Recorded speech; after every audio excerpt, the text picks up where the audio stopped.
Macmillan Audio presents The White Mirror by Elsa Hart. Read for you by David Shih.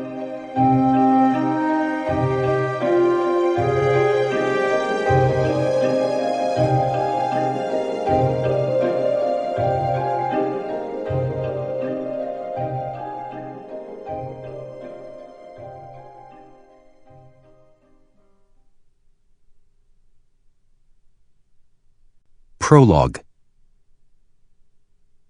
It was more than 10 years after my brief acquaintance with the scholar Li Du that I heard his name again, and it came from the unlikeliest of sources.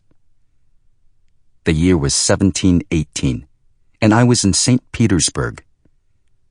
There were hundreds of foreigners in the city that summer.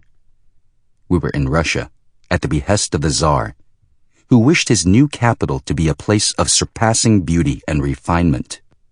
The canals were to be Dutch, the gardens French, and the palaces Italian. My task was to contribute something of the English botanical perspective to its apothecary gardens. This occupation delighted me, not least because I had ample time to conduct my own survey of the plants, imported and domestic, growing in the city.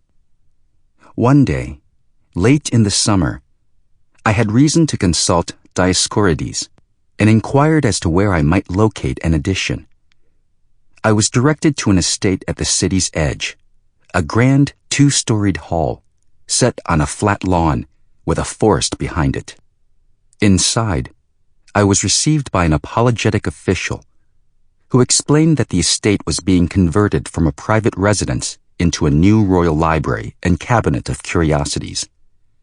The collection was incomplete and in disarray, but I was welcome to examine it. I soon despaired of locating the volume I sought. Many of the books and objects were still packed away in crates, and those that had been unpacked had not yet enjoyed the ministrations of a librarian. I would have stayed to peruse, but found myself uneasy under the stares of half-assembled automata and preserved fishes. I learned later that the estate's former owner had plotted to murder the Tsar and had, in punishment for his treachery, relinquished not only his property, but also his life. Perhaps the rooms retained a certain malevolence. After abandoning my search, I set out to explore the forested grounds.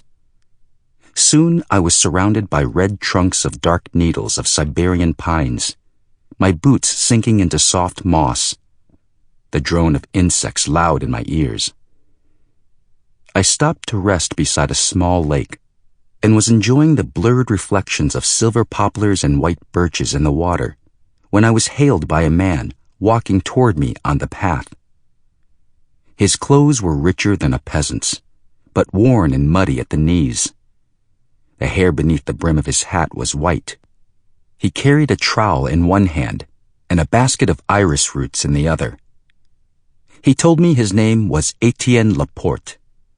He and his wife had come to Russia from France, he as a gardener, she as a lady's maid, and had served the estate for 15 years. I questioned him eagerly and found him particularly knowledgeable on the subjects of rhubarbs, lilies, and mosses. When he invited me to sup with his family, I accepted and followed him to a modest residence separate from the main house, where I was received with gracious hospitality.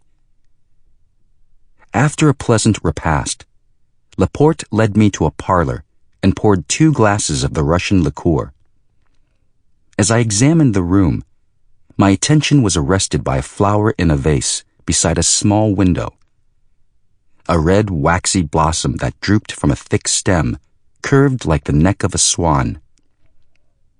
The sight of it transported me. Before my eyes, I saw gray sloping rooftops and courtyard gardens. When I drew in my breath, it seemed to me that the air held juniper smoke and the scent of angelica. I knew the flower, a species of peony, but I Sample complete. Ready to continue?